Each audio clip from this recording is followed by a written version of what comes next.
Bonjour à tous, l'aménagement du jardin avance et aujourd'hui je voulais vous parler de ma solution pour créer de l'intimité sur la terrasse, c'est-à-dire pour se cacher un petit peu de la rue et aussi des rayons du soleil couchant puisqu'on est orienté à l'ouest.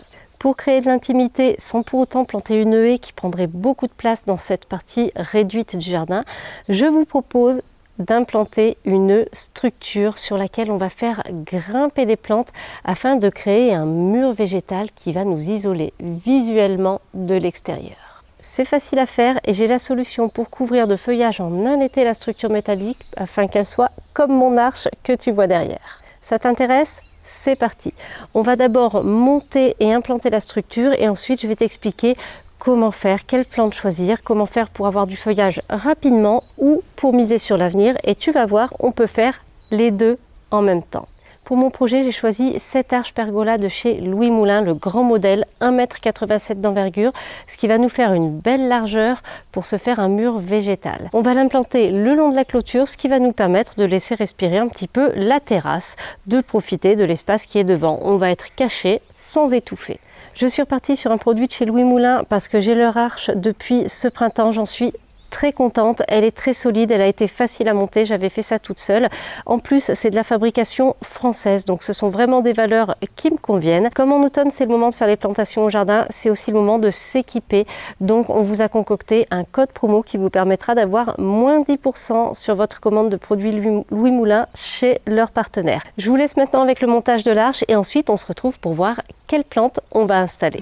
Allez hop, c'est parti pour implanter notre structure. Alors avant même de monter l'arche, je commence par implanter les pieds dans lesquels elle va se glisser parce qu'on ne la pose pas directement sur le sol, il faut qu'elle soit bien fixée. Alors il existe des pieds à visser si jamais vous implantez ça dans une terrasse, mais sinon il y a des pieds à enfoncer et c'est ce que j'ai choisi parce que je suis en pleine terre dans le jardin et que c'est une solution qui a très bien fonctionné avec ma première arche, donc pas besoin de faire compliqué. Pour cela, il faut que je détermine l'emplacement de mes pieds, donc je regarde la dimension de mon arche. On a 1,65 m pour le passage et 40 cm de largeur pour les montants. Donc je vais installer mes 4 pieds en suivant soigneusement ces dimensions. Ce sont des pieds à enfoncer. Alors moi, la meilleure solution que j'ai trouvée pour les implanter dans ma terre à la fois sablonneuse et caillouteuse, c'est de creuser 4 trous dans lesquels je viens les placer et ensuite je rebouche en tassant bien. Alors ce que je fais, je commence par un premier trou et ensuite je mets ma dimension, mes 1,65 m, mes 40 cm pour placer les deux suivants et puis le dernier. Une fois que les 4 trous sont posés, je viens placer mes pieds au fond. Alors je vérifie 2 paramètres. Le premier, ce sont les dimensions, que j'ai bien mes 1,65 m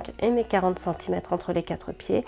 Et ensuite, j'utilise un niveau à bulle pour vérifier que le sommet des pieds se trouve bien sur le même plan horizontal, de manière à ce que notre arche soit bien installée avec ses montants verticaux et son sommet bien horizontal. Et ensuite, je rebouche jusqu'en haut et je prends le temps de bien tasser en passant dessus à plusieurs reprises. On passe ensuite à la partie que je trouve la plus amusante et la plus gratifiante, c'est le montage de l'arche en elle-même. Je commence par assembler les 2 morceaux qui vont constituer le sommet de l'arche. Là, on n'a aucune difficulté, il suffit de les insérer l'un dans l'autre et ensuite, on va venir insérer les petits embouts qui viennent boucher l'extrémité des tubes carrés. On va ensuite construire les montants de l'arche en venant les insérer de chaque côté.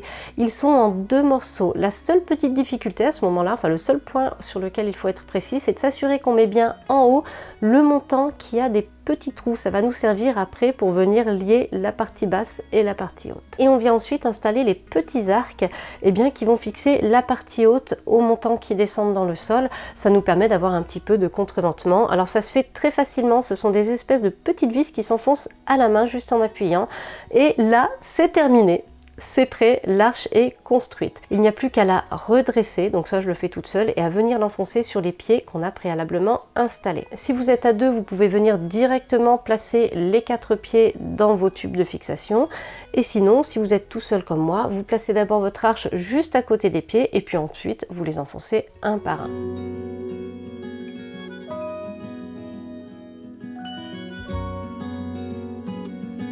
Le gros du travail est fait, on a installé notre arche. Seulement, pour se faire un mur végétal, on ne va pas simplement faire grimper des plantes sur les côtés. On va aussi en installer une au milieu, de manière à ce que les 3 plantes puissent s'étaler et former vraiment un mur végétal. Je me demande combien de fois je vais dire mur végétal dans cette vidéo. Ce petit supplément à la structure, ça peut être simplement quelques câbles qui vont partir d'en bas et aller s'accrocher au sommet de la structure. Ça peut être du grillage à mailles carrées ou encore des treillis extensibles qu'on peut installer et fixer sur les montants de la structure. Je vous conseille éventuellement, si vous choisissez une plante grimpante robuste, de renforcer ça avec un poteau supplémentaire. Maintenant que tout est prêt, on va planter. Alors, si vous voulez avoir du feuillage rapidement, vous allez pouvoir au printemps semer des graines d'hypomée. C'est ce que j'ai semé l'an dernier au mois de mai en pleine terre et regardez, en une saison on est couvert de feuillage. Alors il y a un petit défaut, il y a un petit souci forcément, c'est que c'est une plante annuelle. Donc dès les premiers frimas, on va malheureusement la perdre. Après ce n'est pas très grave, il suffit d'en ressemer l'année suivante.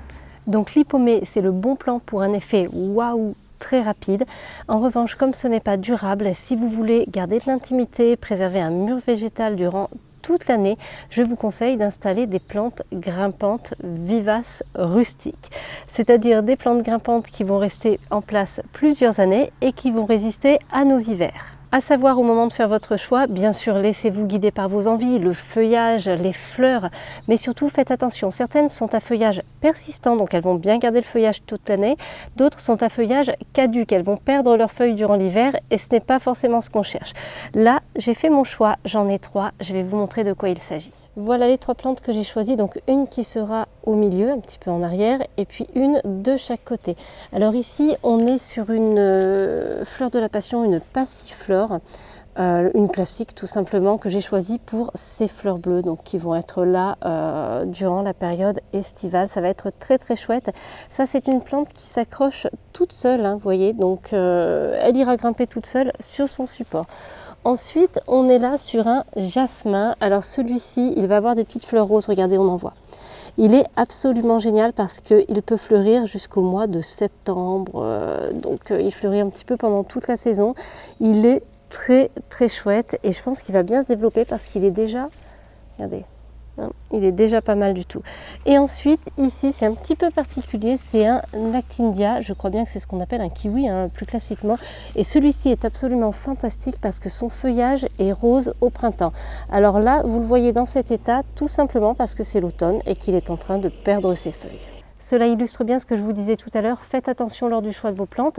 Certaines ne garderont pas du tout de feuilles pendant l'hiver, tandis que d'autres auront un feuillage persistant. Donc réfléchissez bien à l'habillage que vous voulez avoir durant toute l'année. Je vais faire mes plantations, je ne vous le montre pas dans cette vidéo parce que je préfère vous faire des vidéos vraiment dédiées à la plantation. En tout cas, j'espère que mon idée d'utilisation de cette arche-pergola pour créer de l'intimité, créer un mur végétal vous inspire. N'hésitez pas à me le dire en commentaire et on se retrouve très bientôt pour une nouvelle vidéo.